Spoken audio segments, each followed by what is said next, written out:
Right now, Netflix is actively working on a live-action Yu Yu Hakusho series. That's okay. You can keep it. Animation is dope.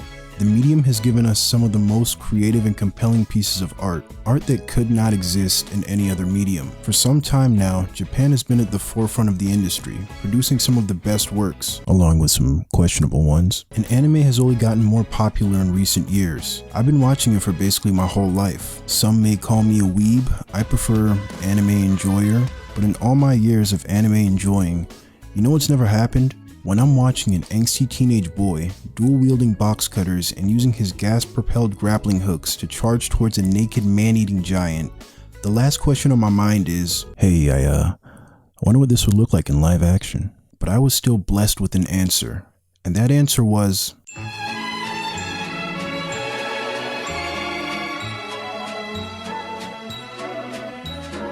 Back in 2020, the year that keeps on giving, Netflix announced that a live-action Yu Yu Hakusho series was in the works. I didn't think much of it, but I honestly should have known better than to call Netflix on their bluff, because they fully intended to deliver. And just a couple weeks ago, Netflix revealed the main cast for the upcoming series, and the images sent me into a Winter Soldier episode where I was forced to relive past war crimes against animation.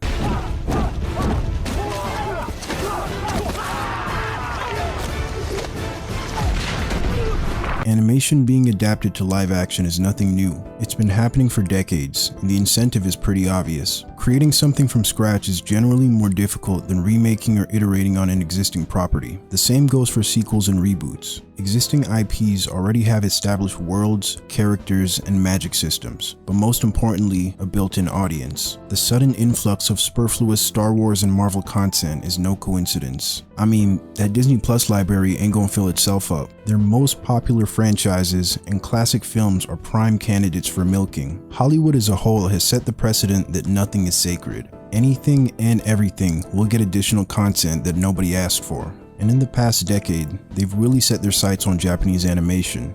With shows like Attack on Titan and Demon Slayer propelling anime into the mainstream, millions of new viewers are gonna go looking for more anime. And it's a no-brainer for media companies to try and capitalize on that. Anime has grown beyond just being on Crunchyroll, and major streaming services want a piece of that pie. Hulu cutting a deal with Funimation to stream shows that they license. Netflix buying exclusive streaming rights to Evangelion for a rumored $3 million. Even Amazon tried to step in with Anime Strike. Y'all remember that shit? Rest in peace. But Netflix in particular had another idea on how to capitalize on the anime craze. Relax, Light. You're asleep. You're asleep and you're dreaming of some 8-foot-tall, demon-looking motherfucker. Oh, yes. Live-action adaptations are something that have been tried and failed again and again and again. So why is it that these films and shows are so consistently bad? Are the people behind them just so horribly incompetent and they would actually work with a better cast and crew? While sometimes the case, I honestly think the reason is far simpler than that. Live-action anime adaptations just don't work. One of the primary factors that make the best animated films so great is the fact that they're animated. Just like how certain scripts are better suited for the stage rather than the screen, some stories just lend themselves to the medium of animation. In 1981, two Disney animators introduced the 12 basic principles of animation, which are still used to this day. Of these 12 principles, there are two that I want to highlight: squash and stretch, and exaggeration. Squash and stretch is when an object or even a character's features are elongated or compressed to emphasize speed, momentum, and weight.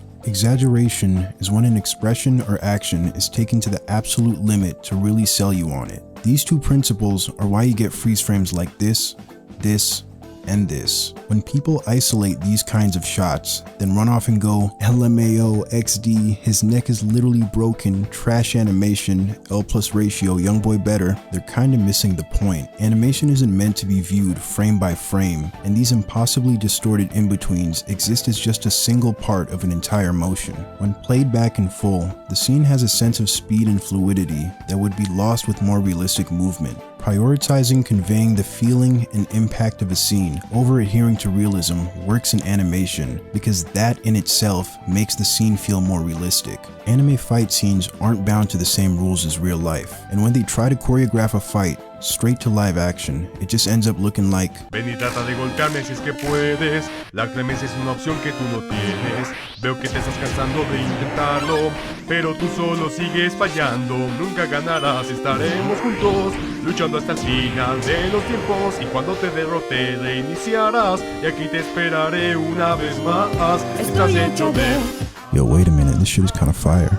Anime characters can move like rubber, so you can imagine a story about a boy who is literally made of rubber is better suited to be adapted to animation and not real life. Meanwhile, a series of fantasy novels with a heavy focus on politics and a bit of soft magic lends itself to being adapted into a live-action drama series. Different stories, different mediums. Spider-Man Into the Spider-Verse's low frame rate animation and line work meant to emulate the style of comic books is only possible because it's animated. On the topic of comic books, because I know somebody's gonna bring it up, what about comic book movies? Look at the MCU, they can successfully adapt comics to the big screen, so why not anime? To which I say, American comics function very differently from manga, and as such, so do their adaptations. Manga tends to be created from the vision of a single author, who's usually also the artist. While they don't always start with an end in sight, they do eventually end, most of the time. Marvel and DC Comics, however, feature characters made decades ago that are regularly reimagined by different writers and artists, each with their own interpretations of the characters. Although they tend to have consistent narrative frames, they're not bound to any single continuity. What is and is not canon depends entirely on which universe you're talking about. To the vast majority of people, comic book characters are just pop culture icons. You don't have to have ever picked up a single comic book to be familiar with Spider-Man's origin story. Shit, I knew a girl in high school who looked me dead in the eyes and asked me what's the difference between Marvel and DC while wearing a Superman crop top. Comic characters differ from a character like, say, Naruto, who despite having no shortage of non-canon material, is still closely tied to a single continuous narrative. An industry built around continuously reimagining characters unsurprisingly works as material to be reimagined into live action. Also, the MCU still has to make major changes to make the characters transition smoothly, and this is very evident in the costume design. Superheroes wear some goofy ass shit, and episode 6 of WandaVision demonstrates just how weird it would look if the costumes were taken one for one from the comics. Character designs have to be altered and subdued, or the audience's suspension of disbelief goes out the window. They have to convince us that in the context of this world, people willingly dress like this. This concept seems to be something foreign to live-action anime, as the costumes usually come out looking like mediocre cosplay. Anime designs can get pretty outlandish, and any attempt to faithfully recreate them in real life results in a cast of colorful clowns. Regardless of how good any given actor is, if they pull up on screen rocking that Yugi Moto hairstyle, the show becomes impossible to take seriously.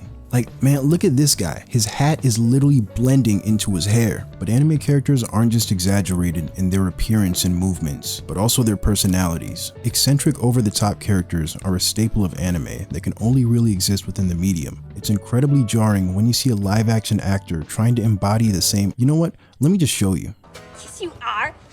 You're Spike, cowboy, bounty hunter for hire. Wake up! I have a job for you. We have to find Velazio before he does spooky bad things. For the more fantastical aspects of anime that can't be done in real life, they're made with CGI, which, if you weren't aware, is also a form of animation. So if you have to already rely so heavily on animation, why not go all the way and just let something be 100% animated? Look at the 2019, live action Lion King, an adaptation of an animated musical drama that doesn't feature a single human character. Elon Musk has yet to make good on his promise to make catgirls, so we don't quite have singing and dancing animals just yet.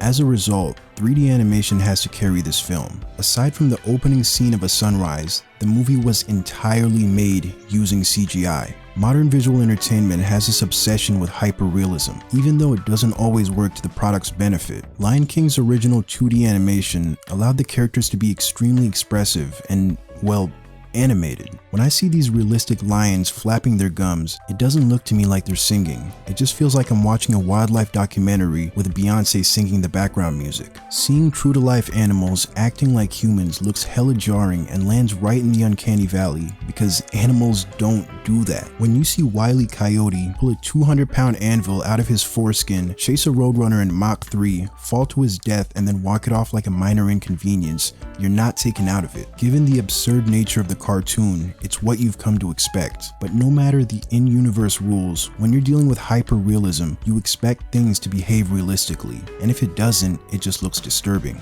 Some things just fundamentally cannot work in live action, but that doesn't mean that anime has no place in live action filmmaking. It's led to some of Hollywood's greatest movies, not through adaptation, but inspiration. The Matrix film series borrows heavily from Ghost in the Shell. Its themes, atmosphere, and aesthetic are all incredibly reminiscent of the 1995 film, yet The Matrix still remains distinct. Christopher Nolan's Inception draws from Satoshi Kon's Paprika. Another Kon film, Perfect Blue, inspired Darren Aronofsky's Black Swan and Requiem for a Dream. Guillermo del Toro's Pacific Rim pays homage to kaiju and mecha anime like Evangelion. All of these films make for better live-action anime than any direct adaptation. If you want a movie that more closely adheres to the source material, there's Edge of Tomorrow, which adapts the Japanese light novel All You Need Is Kill. Instead of adapting anime, an audiovisual medium, into another audiovisual medium, adapting a book inherently adds something new to the story. Since the novel didn't already have an anime, the studio was free to change up elements that wouldn't work in live action without any backlash. Good luck trying to make Zoro without bright green hair and not getting death threats from fans. Or good luck trying to give Zoro bright green hair without it looking completely ridiculous. Damned if you do,